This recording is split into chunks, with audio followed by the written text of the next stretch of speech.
Bom, os tipos de geradores de corrente contínua. A gente pode dividir eles em 3. E a diferença entre eles vai ser definida em como a bobina de campo é ligada em relação ao circuito externo. Como a gente vai entender isso aí? Aí você tem a figura de um gerador, para você ver como que ele é construído por dentro. Esse é um alternador, um gerador de corrente contínua, no caso um dínamo, que é utilizado mais na indústria. Então você vê que ele é uma construção mais robusta. Ele é grande, ele é pesado. Ele não vai ser encontrado dessa forma em específico na aeronave, principalmente pelo quê? Aqui você tem a presença dessa base. Essa base, todo esse conjunto é muito pesado para a aeronave. Mas vamos continuar aqui. A gente tem os geradores de corrente contínua de excitação em série. O que é excitação? Você precisa dar um start nesses geradores. E como que isso funciona? A intensidade do campo magnético depende muito mais do fluxo da corrente do que do número de voltas da bobina. Ou seja, ele vai ter uma corrente mais alta do que os outros. Poucas voltas com um fio grosso. Lembrando, lá na parte de resistência, quais são os fatores que vão afetar um condutor? É a sua área da região transversal e o seu comprimento. Então aqui, em vez da gente ter uma bobina com 1.000, 2.000 voltas, vamos dizer assim, bem grotesco o exemplo, a gente vai ter poucas voltas com um fio mais grosso. Isso é uma característica dele, porque ele permite uma passagem de uma corrente mais elevada. Então ele está relacionado com o anterior. O enrolamento do campo de um gerador em série é ligado em série com o circuito externo, a carga, ou seja, ele vai estar ligado com a carga diretamente no circuito.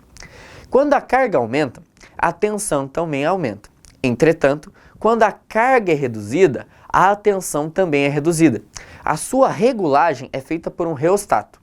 Aqui a gente vai ter o nosso gerador, como que ele vai funcionar.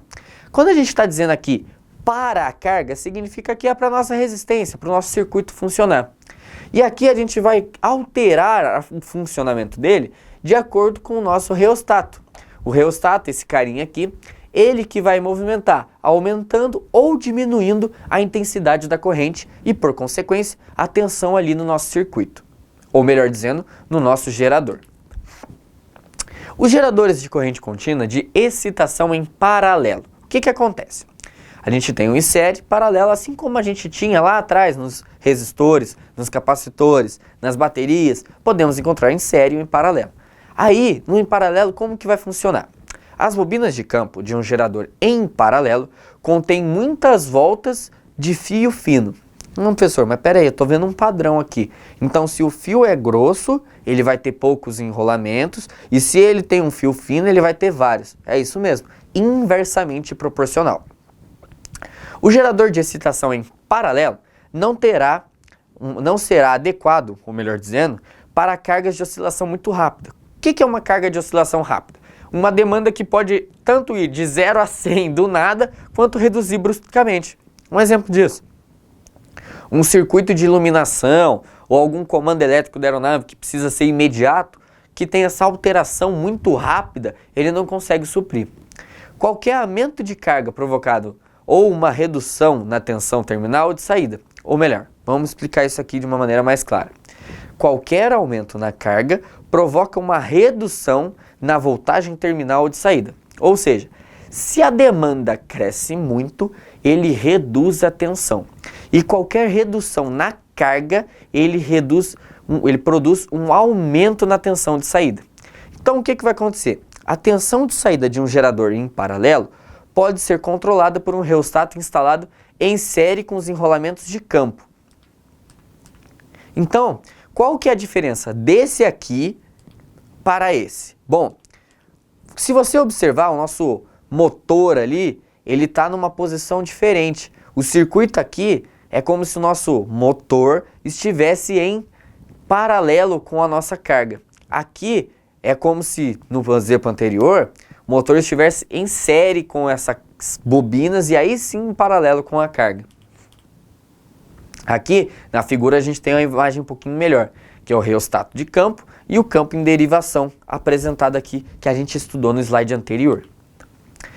Os geradores de corrente contínua de excitação mista. Bom, ele é feito com enrolamento em série e um em paralelo. Pera aí, vamos lá então, professor. O enrolamento em série, o de excitação em série, melhor dizendo. A gente tem o enrolamento do campo do gerador, de um campo do gerador, em série, é ligado em série com o circuito externo. Então, a gente tem o enrolamento de campo do gerador. Tá, beleza. No em paralelo, a gente tem um enrolamento que vai ser colocado em paralelo, é as bobinas, os enrolamentos da bobina de campo. Então, ela que vai ficar em paralelo. Tá. Então, agora no misto, como que vai funcionar? As bobinas de campo em série são feitas de um número de voltas relativamente pequeno de um condutor de cobre grosso, de seção transversal circular ou retangular, e são ligados em série com o circuito do induzido. Aqui a gente está trabalhando com a figura do induzido, onde ele vai ficar localizado. E um gerador simples, misto, é aquele onde as tensões de sem carga e com carga total, ou seja, quando tem uma demanda muito alta do sistema, possuem o mesmo valor. O que isso significa? Que ao passo que um gerador submisto possui o valor da tensão de carga total menor do que a tensão sem carga, o gerador supermisto possui a tensão de carga total maior do que a de carga nula. Então a gente vai ter aqui, junto desse conceito, a gente vai ter três tipos: o simples misto, o supermisto e o submisto. O que acontece? Quando você tem um simples misto, é como se não dependesse do quanto está sendo a demanda externa do seu sistema. Seu sistema pode estar pedindo total ou zero, ele vai entregar a mesma coisa. Isso, para a gente analisando aqui friamente e fora de contexto, não ajuda muito a visualizar a coisa funcionando. Por quê? A gente não tem essa dimensão do que é um circuito pedindo muito ou pouca carga. Mas a gente pode pensar o seguinte, que quando você precisa de um sistema que vai trabalhar como? De maneira ininterrupta, que você precisa que ele esteja sempre pronto, por exemplo, para entrar em funcionamento, é melhor que você tenha um gerador que não vai ter perdas quando ele entrar ou sair esse seu sistema do circuito. Aí a gente vai abordar mais um tipo aqui. São os geradores de 3 fios. Alguns geradores de corrente contínua, chamados geradores de 3 fios, são projetados para fornecer 240 ou 120 volts em relação a um fio neutro. Vamos fazer um parêntese aqui. Quando a gente tinha o transformador, o que acontecia? A gente tinha a figura do nosso enrolamento secundário, ou seja, das nossas bobinas secundárias. E esses enrolamentos secundários que apareciam ali, qual que era a característica? Quanto maior o número de voltas, maior a gente conseguia a tensão e inversamente a corrente. Beleza. Só o que acontece? Quando a gente tinha, por exemplo, um transformador com 3 saídas lá, com vários secundários, o que acontecia? A gente tinha um secundário para cada saída.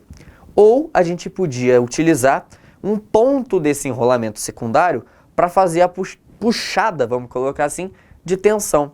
Aqui o que acontece? Quando você tem um gerador e ele tem 3 fios em relação a um neutro, você vai conseguir diferentes tomadas de tensão, significa o quê?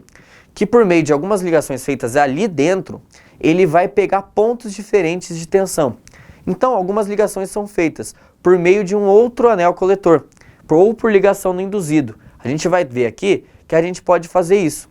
A gente pode pegar essa tomada do neutro lá no meio do seu induzido, bem lá no induzido. Aí, a gente pega nas outras conexões normais, por meio dos anéis, que aí o que acontece? A gente consegue, em um mesmo gerador, ter tomadas de tensão diferente. Alguns sistemas trabalhando, por exemplo, em 240 vão ser alimentados.